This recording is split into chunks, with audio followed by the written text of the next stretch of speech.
as athletes sleep at the Olympic Games. Masked gunmen launch an attack. The terrorists kill 2 people and take 9 hostage. After hours of negotiations, a desperate rescue operation is launched.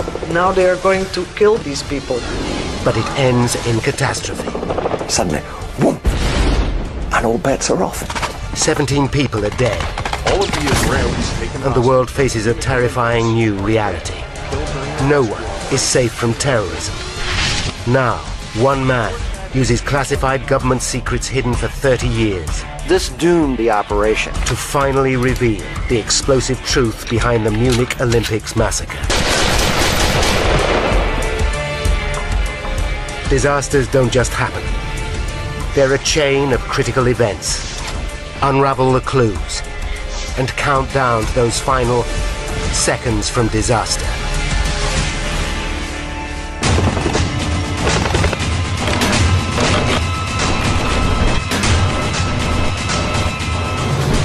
The hostages on board this helicopter think they're being flown to freedom.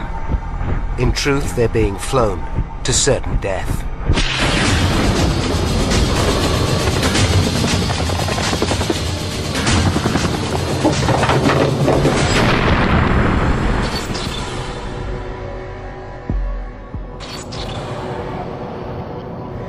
Europe. Germany. Munich.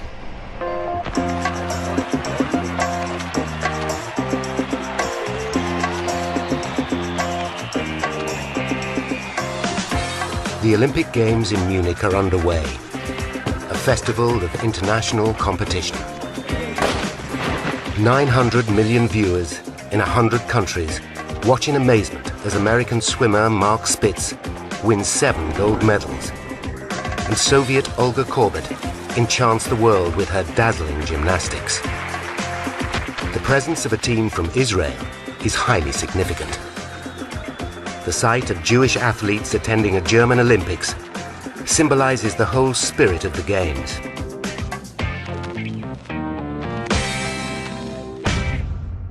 One of the competitors is 28-year-old weightlifter David Berger.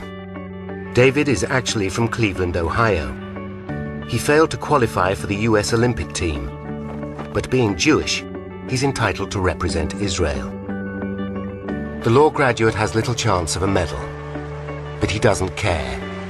He simply wants to compete. He considered competing in the Olympics as a weightlifter was the absolute ultimate that he could achieve. Andre Spitzer is the fencing coach. For him, participating in the Olympics crowns the greatest time of his life. A year earlier, Andre got married. His wife, Anki, gave birth to their first child just 5 weeks ago. We were a young couple, very much in love. And we just had a beautiful baby daughter was born. So what could go wrong? Nothing. Andre and David are staying with the rest of the Israeli team in the Olympic Village. It's a vast, purpose-built complex, housing 10,000 competitors, coaches and officials. Israel's male athletes are housed in Block 31 on Connollystrasse, near the edge of the complex. Although there is goodwill in the village, the world outside is going through a volatile time. Terrorists are creating bloody turmoil. A Palestinian faction known as Black September is particularly ruthless. In the last year, the organization has assassinated the Jordanian Prime Minister and hijacked a passenger jet bound for Israel. Among those witnessing the violence firsthand is seasoned war reporter Gerald Seymour. Gerald Seymour, ITN, Amman. But now Seymour is covering the Olympic Games. It should be easy. A welcome break from the ceaseless brutality. The idea that one would be sitting on a major event of violence, one of the iconic moments of that whole century, there was no way that anything like that was in our thoughts.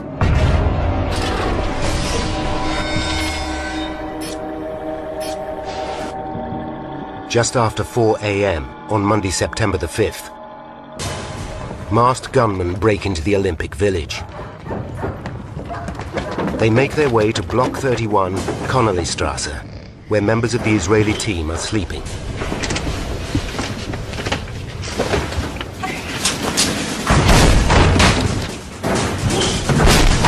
They burst into the athletes' bedrooms. In the chaos that follows, 2 athletes are shot. Weightlifter Yosef Romano bleeds to death. Then, the gunmen dump the body of wrestling coach Moshe Weinberg on the walkway outside. They take 9 Israeli athletes hostage.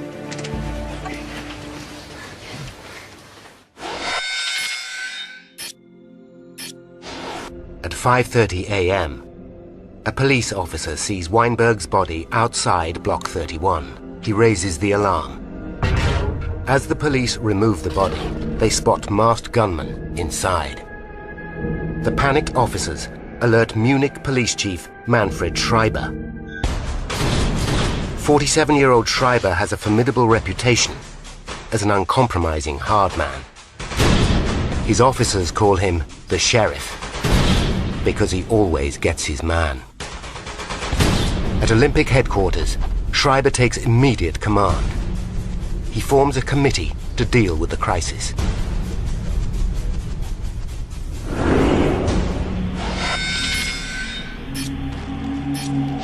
At 6 a.m., Schreiber is presented with 2 demand notes from the gunman, dropped from a window of the Israeli apartment.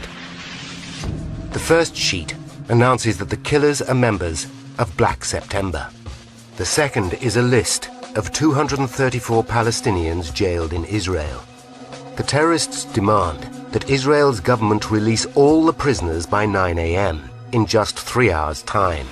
If the Israelis refuse, they will kill more hostages. Schreiber immediately sets up a hotline to the Prime Minister of Israel, Golda Meir. At 6:20 a.m., the world awakes to the sickening news. Violence has spread to even the most peaceful of international events.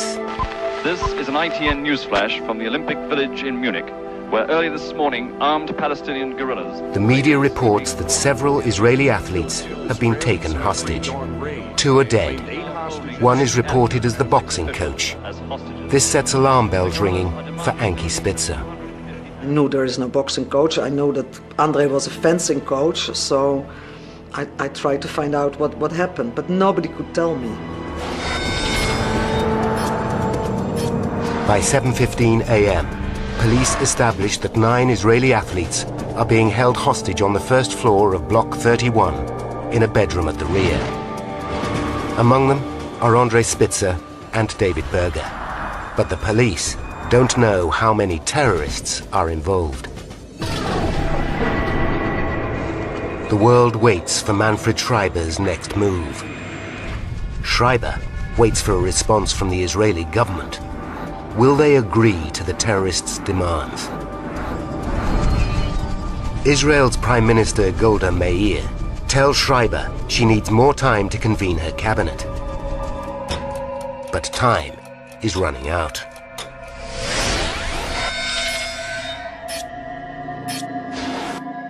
At 8:45 a.m., the terrorists have threatened to shoot another athlete in just 15 minutes.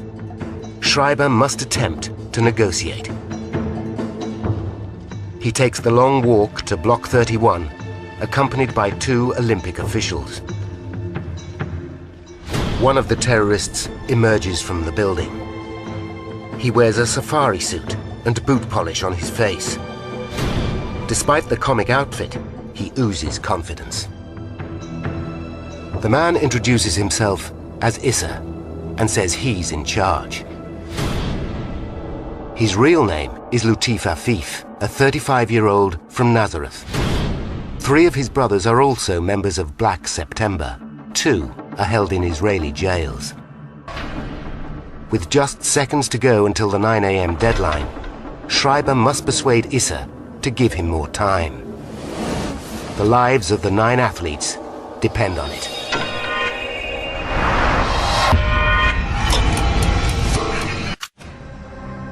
At 9 a.m., terrorists warn they'll shoot one of 9 Israeli athletes taken hostage at the Munich Olympics.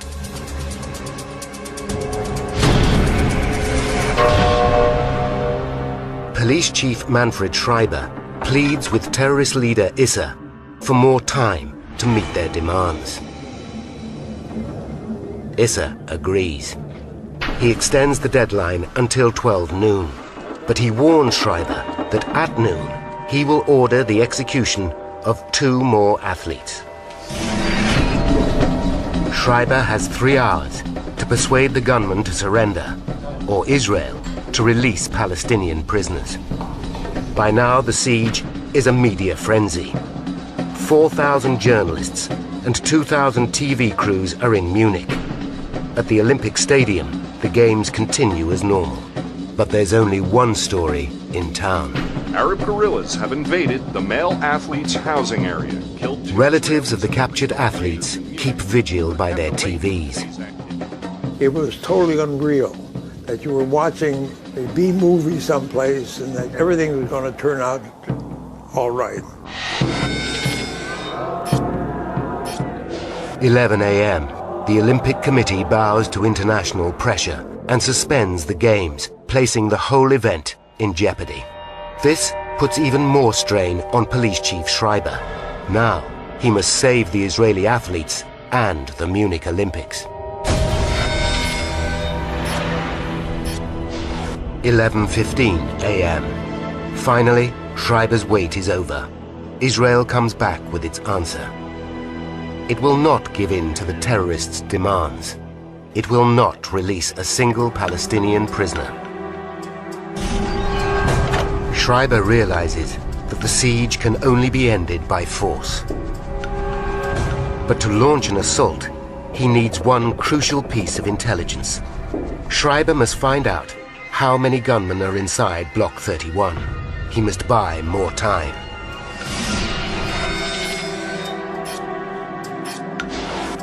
It's 11:45 a.m. In 15 minutes, the terrorists will shoot 2 more athletes. Schreiber has nothing to bargain with. He decides to engage Issa in a deadly game of bluff.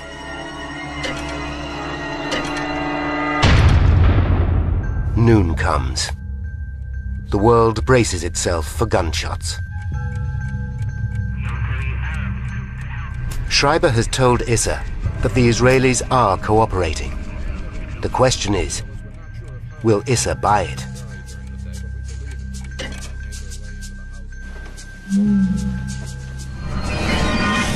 The gamble pays off. The terrorists don't shoot. Schreiber keeps the bluff going through several deadlines all afternoon. For Anki Spitzer, it's terrifying. It's like dying a little bit. Every deadline you think, now it's going to happen, now they are going to kill these people. By 5 p.m., Schreiber still doesn't know how many terrorists are inside. Then, finally, he gets his chance. He persuades Issa to let 2 Olympic officials into apartment 1 to check on the hostages. One is Walter Tröger. He's appalled by what he sees. When we entered the room, we saw covered a corpse, a lot of blood at the walls, and the 9 friends from Israel, they had fear. They knew that they were in a terrible and a nearly unsolvable situation. Tröger's been set a vital task by Schreiber: to count the gunmen. When I came to that room with Issa, I saw 4 gunmen, and there might have been a 5th one. And from that time on, there was only one target and one aim: to free them by force.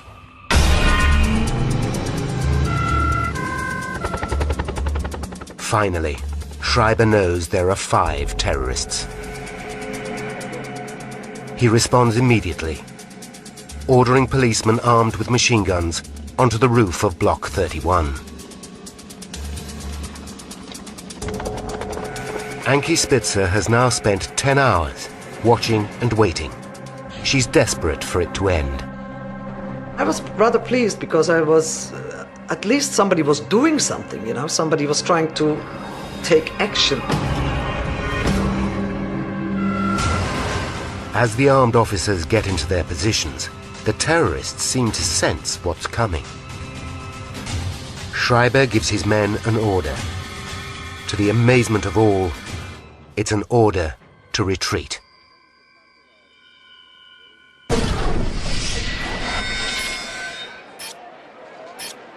At 5:10, there's a fresh twist to the saga.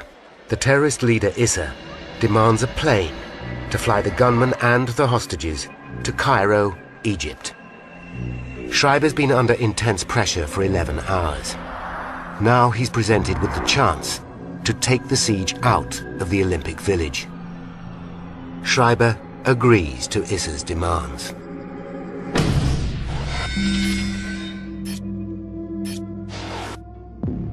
At 10 p.m., a bus pulls into the underground car park beneath Block 31. Moments later, the bus takes the terrorists and hostages to a pair of helicopters 200 meters away.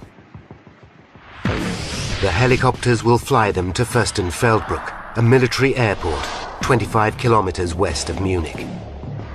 There, a Boeing 727 waits to take them to Cairo.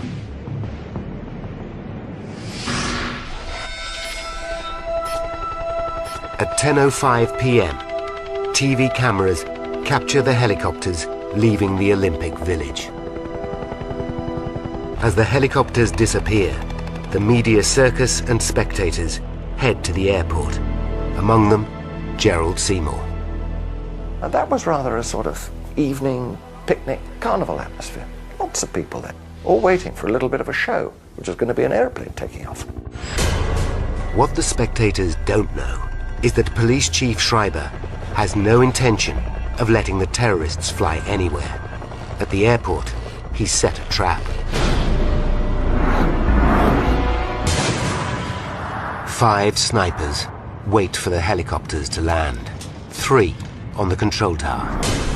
2 70 meters away on the airstrip. Once the helicopters land, Issa and his deputy will check out the Boeing 727 as agreed. But the aircrew are really armed police officers who'll shoot Issa and his deputy when they board. The snipers will eliminate the remaining terrorists.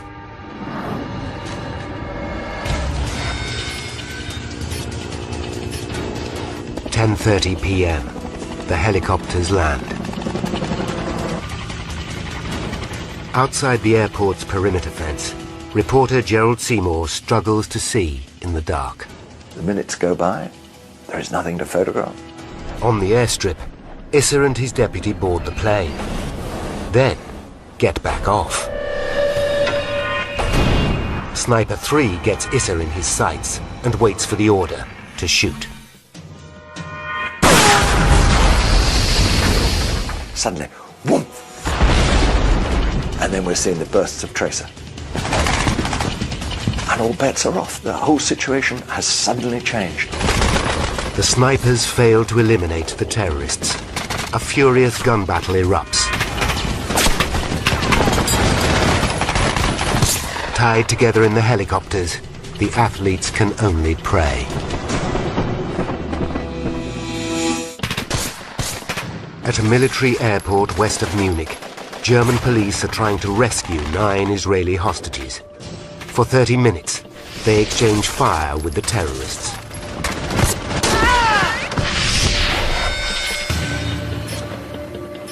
At 11 p.m., the gunfire ceases. Outside the gate, reporter Gerald Seymour and the rest of the media hear the dramatic news. Everybody's safe. Everybody's all right.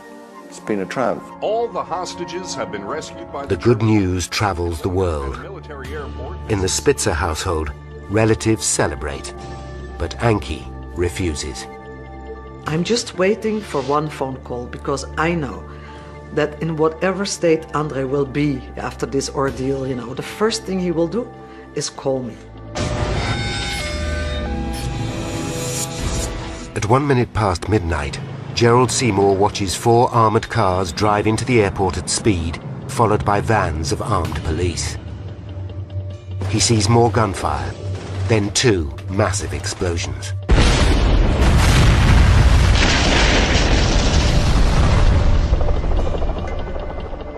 When the armored cars return, Seymour realizes that the good news was premature.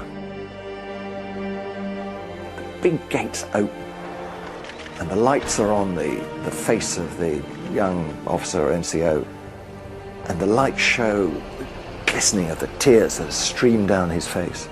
And that's the sign to us all that it's a disaster. The world waits to learn exactly what happened. At 3:17 a.m., the media reveals the full scale of the carnage. All of the Israelis taken hostage at the Munich Olympics are dead. The 9 men were killed during a rescue For operation. relatives, hope turns to numb grief. We turned all the lights off in this house and went to bed.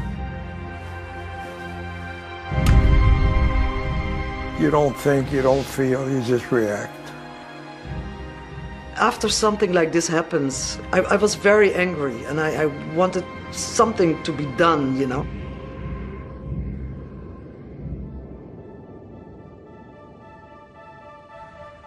That morning, Anki Spitzer flies to Munich. She visits apartment 1, where her husband spent his last day.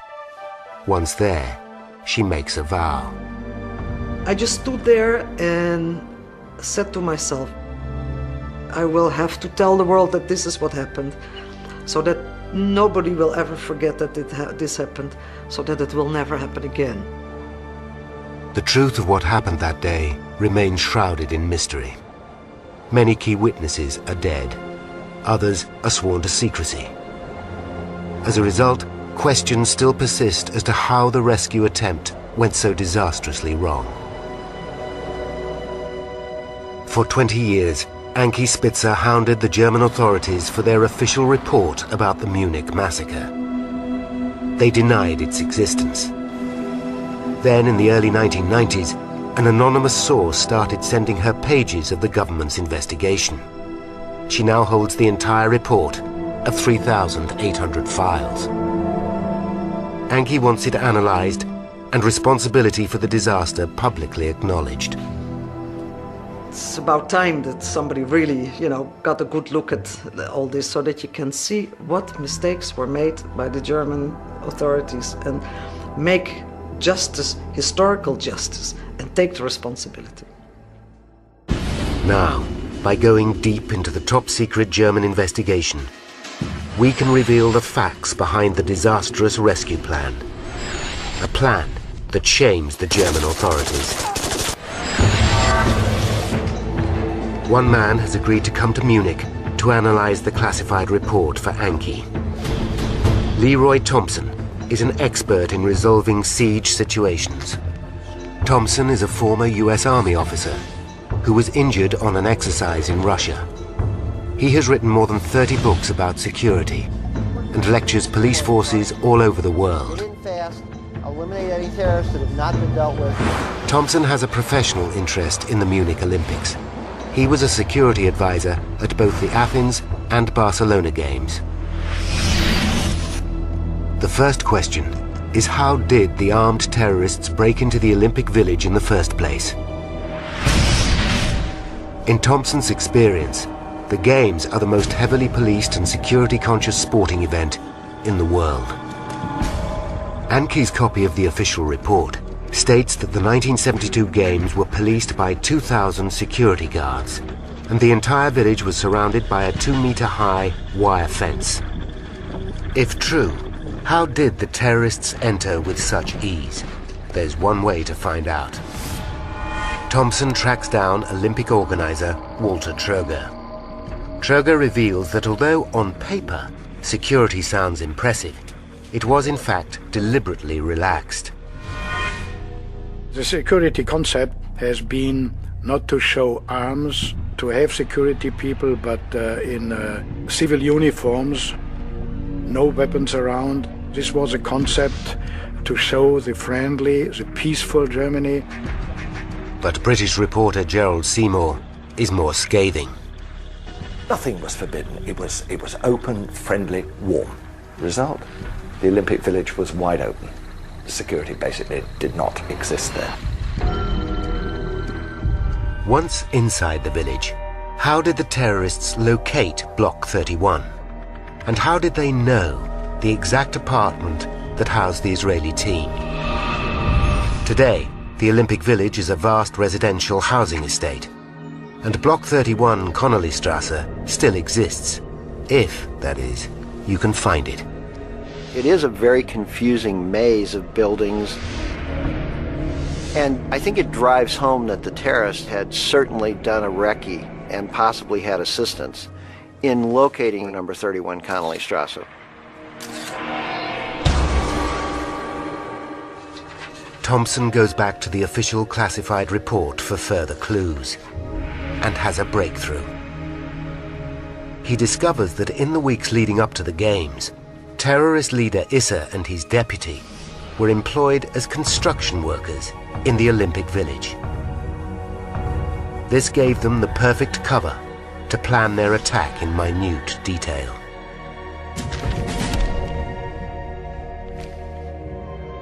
Thompson hopes the official report will provide the answer to his next question. Once the gunmen strike, how do the German authorities react? Their first step was to set up a crisis committee. What Leroy wants to know is who was on that committee, who was making the decisions, and what experience did they have. The committee is made up of three key decision-makers: Bruno Merck, the Bavarian Interior Minister; Hans-Dietrich Genscher, the Interior Minister of West Germany; and Manfred Schreiber, Munich's Chief of Police. The list does not impress Leroy. There are 2 politicians and just 1 tactician. Politicians have an agenda that's usually related to getting reelected, satisfying constituencies, making themselves look good. Things that are separate from trying to deal with an incident and making decisions that may be hard decisions. Only Schreiber has the experience to deal with the situation. But as Thompson discovers, Schreiber makes a series of critical mistakes. Mistakes like his failure to spot a vital flaw in the terrorists' weapons. Hostage expert Leroy Thompson is studying surveillance photos from a classified German report about the massacre at the Munich Olympics. He immediately identifies 2 key intelligence points. Points, it seems, that Police Chief Manfred Schreiber missed. The first is that all the terrorists wear disguises. This is a clear sign they intended to survive the operation. If they were committed to dying, they wouldn't bother hiding their true identities. It's a key point for negotiators because that means that they should be willing to maybe make some concessions to attempt to negotiate a solution that will let them live and leave.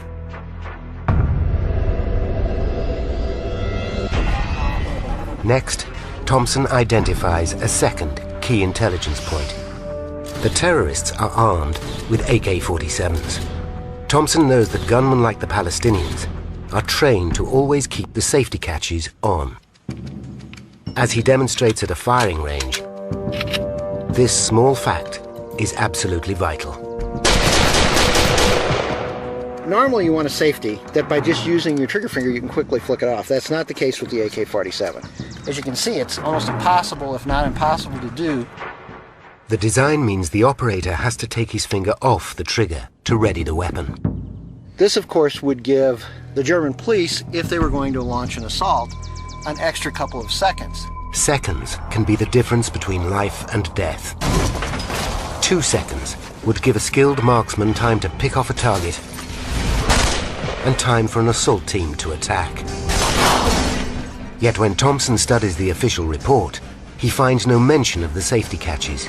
Schreiber and his men clearly missed it.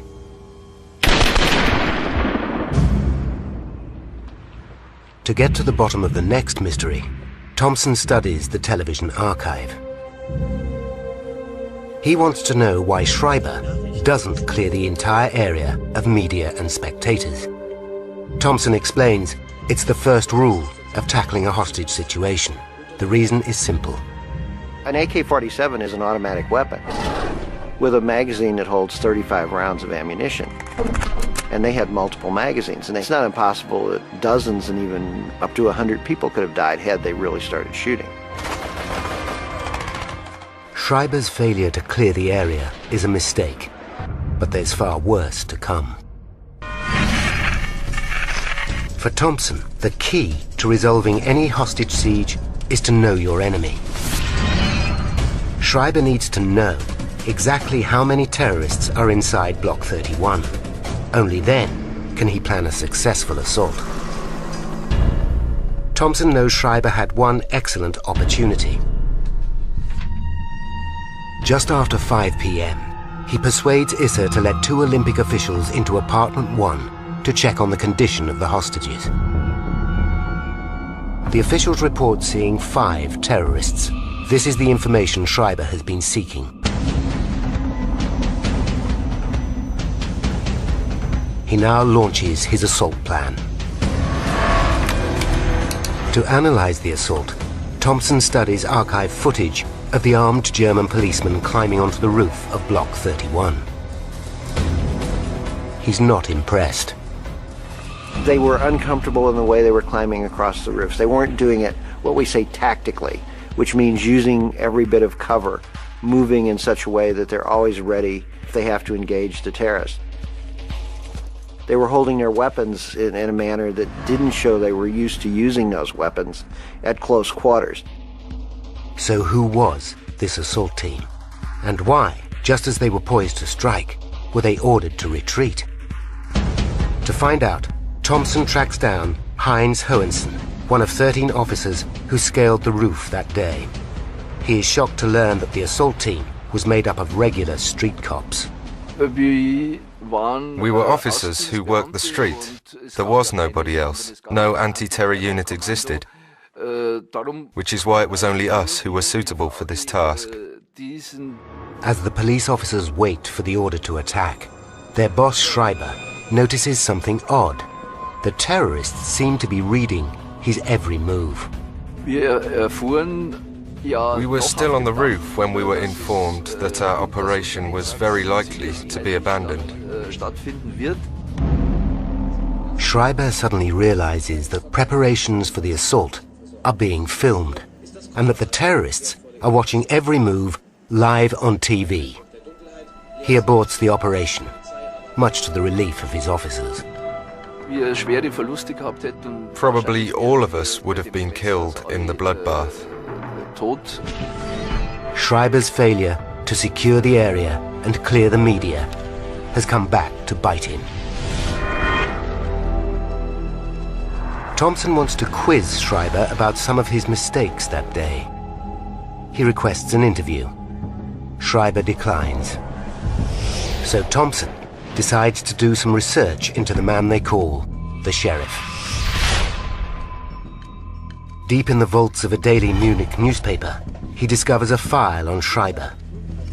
And with the help of a translator, he makes an astonishing discovery.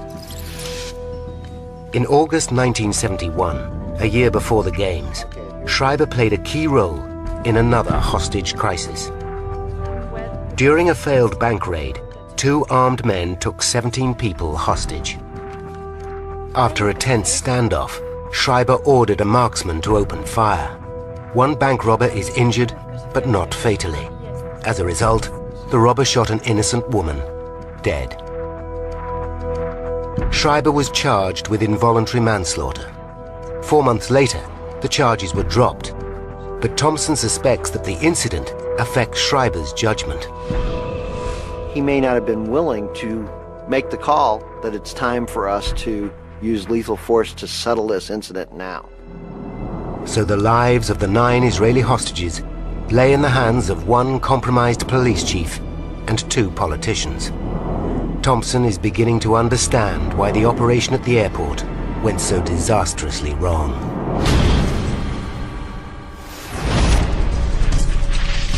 Thompson gains access to the military airstrip at Fürstenfeldbruck, the exact location where the 9 athletes so tragically lost their lives. When he sees the scene of the shootout for the first time, it triggers another question. During the Second World War, German snipers were some of the most feared in the world. So where were these skilled sharpshooters in 1972? I think one of the things that made the failure at Fürstenfeldbruck so astonishing was that Germany had a reputation for having excellent snipers and men who could place precision shots when needed. Buried deep in the classified documents, Thompson uncovers the airport rescue plan. He reads 80 pages of detail and analyzes dozens of photographs and drawings. Deconstructing the rescue plan is the most critical part of Thompson's quest for the truth. The plan is based on intelligence that there are 5 terrorists. When Issa and his deputy board the 727, armed officers disguised as aircrew will eliminate them. Then the 5 snipers located around the airport will target the 3 remaining terrorists in the helicopters. Sniper 1 is positioned behind a low wall. Sniper 2 behind a military truck. And snipers 3, 4, and 5 are positioned on the control tower with a clear view of the airstrip. Thompson believes that the key to the plan's success is the sniper behind the low wall. Using a laser rangefinder, he works out that Sniper 1 was just 50 meters from the terrorists. Those terrorists standing outside the helicopters, he was behind them. He should have been able to very quickly at that range eliminate those terrorists. But as the helicopters come into land, the plan begins to unravel. The armed officers on board the Boeing furiously debate their chances of shooting Issa and his deputy as they board. Heinz Hohensen was one of the officers on the plane. He regarded the plan as a suicide mission. If the terrorist leader had detonated his hand grenade near the fully fueled aircraft, all of us would have been blown to pieces. The officers take a show of hands and vote to abandon the operation. Their decision leaves the rescue plan in tatters and shocks Thompson. Based on military and law enforcement people I've worked with, they would not have at the last minute said, well, I don't think I'm going to stick around while these hostages are here. I'm just not doing it. I just find that astonishing. Success now relies on the 5 snipers positioned around the airfield, but they are compromised by the next critical mistake.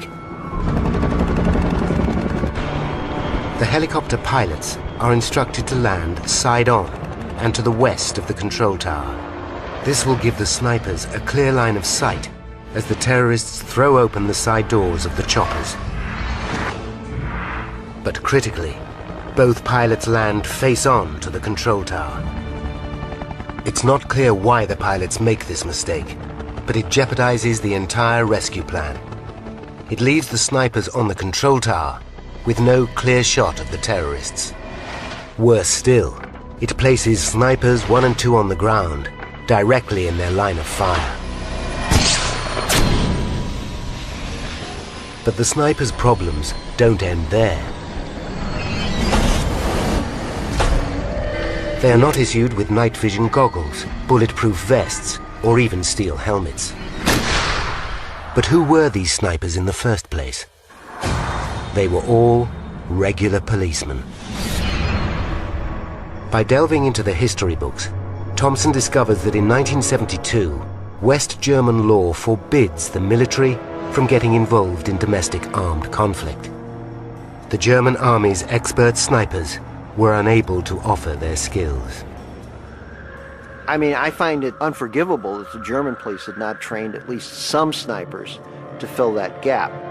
But the real reason that the situation ended in disaster comes down to one crucial piece of information, a mistake that should never have been made, a mistake that cost the lives of at least 9 people. Leroy Thompson is investigating why the German police failed to save 9 Israeli hostages at the 1972 Munich Olympics. Ultimately, the disaster came down to a single miscalculation. Just after 5 p.m., Olympic official Walter Tröger is granted access to apartment 1 to check on the hostages. Tröger emerged with critical intelligence. He saw 5 terrorists. Manfred Schreiber, Munich's chief of police, bases the entire rescue operation at the airport on this information. But Tröger was wrong. In fact, there were 8 gunmen. And to cap it all, the German authorities knew this 30 minutes before launching their rescue plan. At 10 p.m., as the terrorists and their hostages are transported to 2 helicopters, German officials clearly see not 5, but 8 terrorists inside the bus. But the rescue plan wasn't changed to allow for this new intelligence. No one even told the snipers at Fürstenfeldbruck.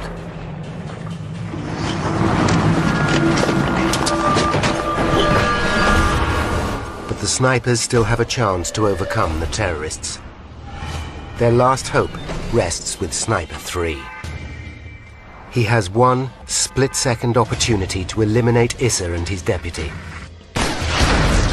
leaving the terrorists leaderless and in chaos.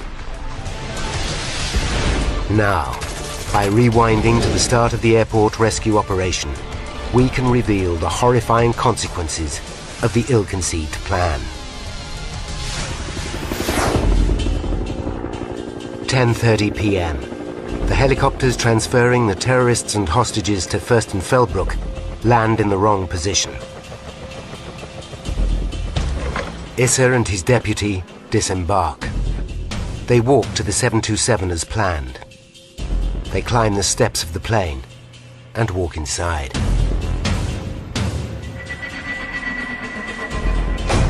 Isser finds the plane empty. He runs back to the choppers, shouting to the others that it's a trap. Sniper 3 waits for the order to shoot Isser.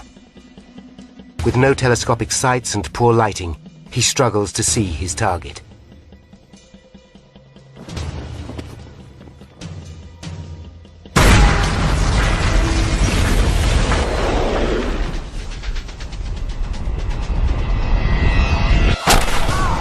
He misses. He shoots Isser's deputy in the thigh. Isser makes it to safety and orders his men to attack the airport building. A furious gun battle ensues. The snipers now realize there are 8 terrorists.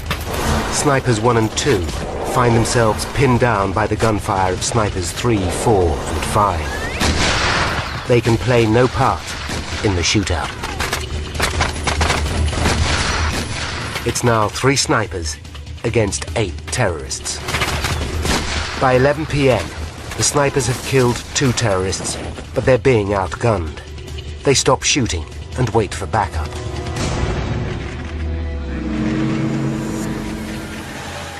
At 12:01, after a delay of 1 hour, 4 German armored cars race onto the airstrip. This panics the terrorists. One opens fire on the 4 hostages in helicopter 1. He then detonates a hand grenade.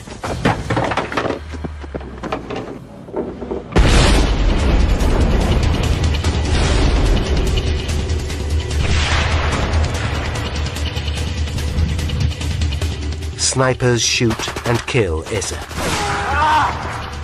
A terrorist in Helicopter 2 shoots the 5 remaining hostages.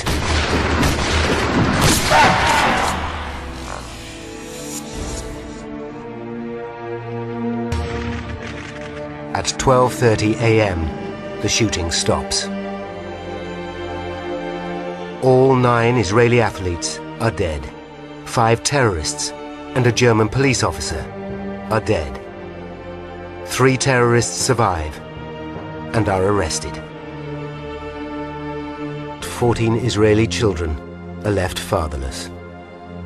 Ben Berger finds consolation that his son died fulfilling his lifetime's ambition of competing in the Olympic Games. The only thing that I console myself with sometimes, that I think if David knew that things were going to end the same way, he would follow the same path. That sounds strange to say, but I always felt that way. Ankie Spitzer now knows how and why her husband Andre died at Munich. But nobody has ever accepted responsibility for his death.